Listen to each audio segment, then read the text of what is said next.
Welcome back everyone to another episode of Pixel Dwellers. We are going to be playing Lords of the Fallen. Now we're going to try to condense these videos down to 10 minutes long and conquer one boss per video.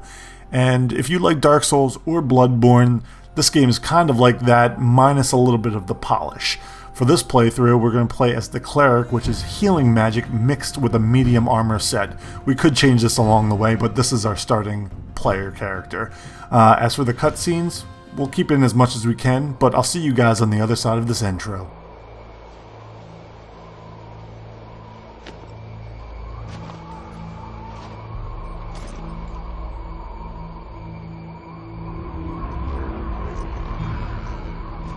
Fallen God, creator and destroyer of worlds, hear my vow.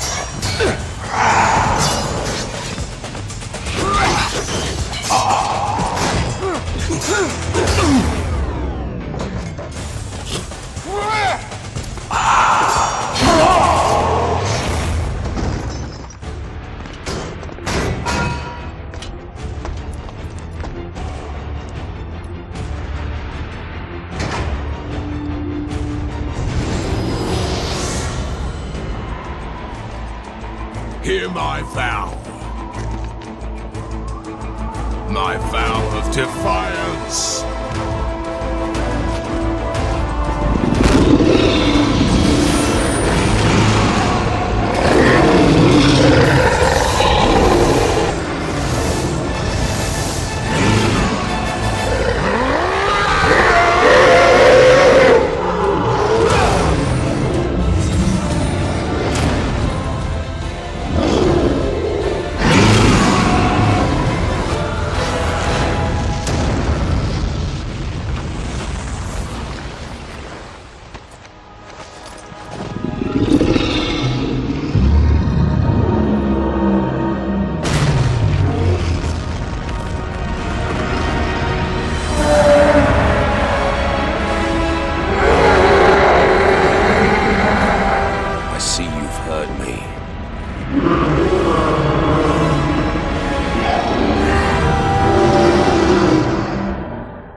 The monastery's ahead. I wonder if it is still safe. Either way, our quest for Antanas nears a conclusion. I hope he's worth all the men we've lost on our way here.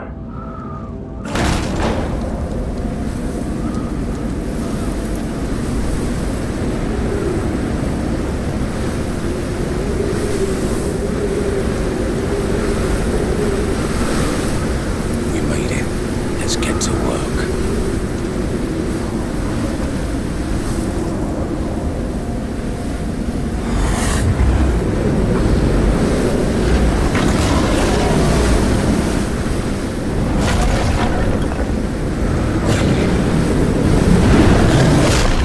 So right off the bat, you're faced with something a little bit different than Dark Souls, and that is a tutorial. In Dark Souls or Bloodborne, you learn the game just by playing the game. We know what we're going to get, high difficulty and a lot of customization, but I guess it's kind of cool to have a safe area to learn if you're new to these type of games. I personally could have done without this. So after you beat this guy without threat of dying, you're going to have to find your mentor Kaslo and talk to him and get a bit of the story and why you're at this monastery. It's locked. You're still losing blood, Kaslo. The Rogar got you good. I didn't let you out of prison to worry about me. You're no use to me if you bleed to death. I will try to spare you the inconvenience of my death. So far, I've seen only corpses, no survivors. The Rogar have clearly breached the walls of the monastery. Antanas would have given his life to protect his people. If he is alive, then some of them might have survived too. There must be some way to open this door. A switch, perhaps, or a key.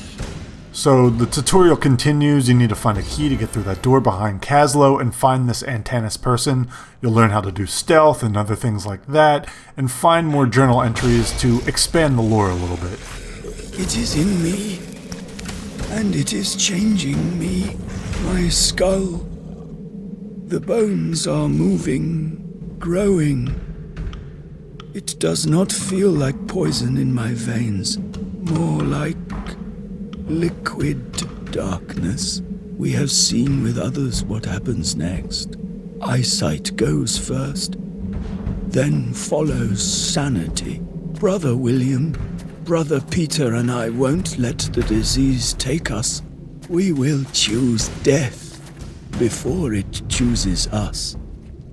So according to that journal, it sounds like these first enemies here are the monks, and they have been transformed by some kind of disease and gone blind. So they're pretty slow and easy to take down, but we'll learn more about them as we progress through the game. Dear Father, the fires on the horizon, they are spreading towards our village. I beg you, be careful. Something evil is happening. I can feel that. You can always seek refuge here, in the monastery. Whatever happens, Antanas can save us. Please, please, be safe. So we'll battle our way down to the cellar, fight a few more infected, and find the giant key, which will open the door behind Caslow and to the first boss, maybe. A curious thing here that I noticed while playing is that in Dark Souls and Bloodborne, you can only find items on corpses and chests, but here, they're just lying around. I thought it was pretty interesting. We'll go back to Caslow now that we have the key. I've found a key. What are you waiting for? Open the door. Beyond the door will be the first boss battle that we encounter in the game, and he will be named appropriately the first Warden. He is a large, armor-clad demon wielding a greatsword. Pretty generic, but still cool as all hell. No pun intended. He'll have 4 phases, and each phase will change his attack pattern a little bit. And may I say that each lord makes a great entrance.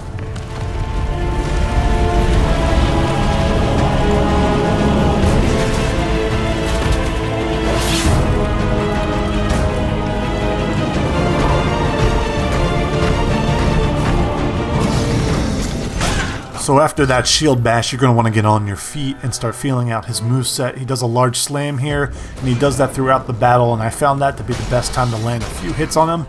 Usually it's only about 2 you can land before he starts to recover and attack again. This boss battle did take me twice to beat because in the whole tutorial I never learned how to use a health potion. Playing on the PlayStation, you hit square to cycle through your items, hold it to use it, so I learned the hard way here. But we get him into a second phase. You can see that he breaks off a little bit of his armor and goes back into a defensive stance. You can have a time to heal here if you know how to do it. Coming into his third stance here, you'll see that he breaks off even more armor and gets more aggressive with each phase.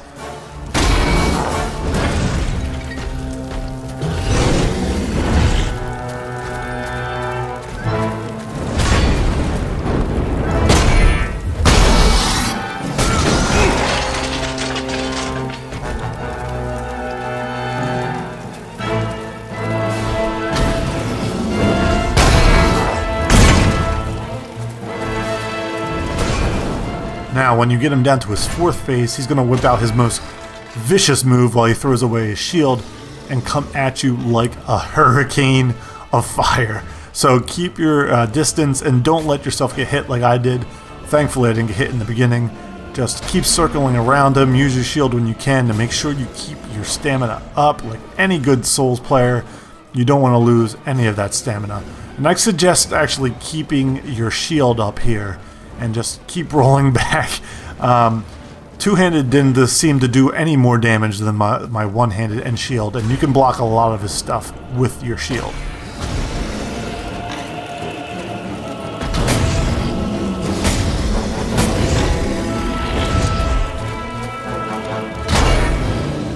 All in all, the first boss, not too hard. We'll see what this game has in store for us next time, guys. Let me know what you think of the condensed format, if you enjoyed it, if it was entertaining enough, and as always, like and subscribe if you want more. I'll see you in the next video.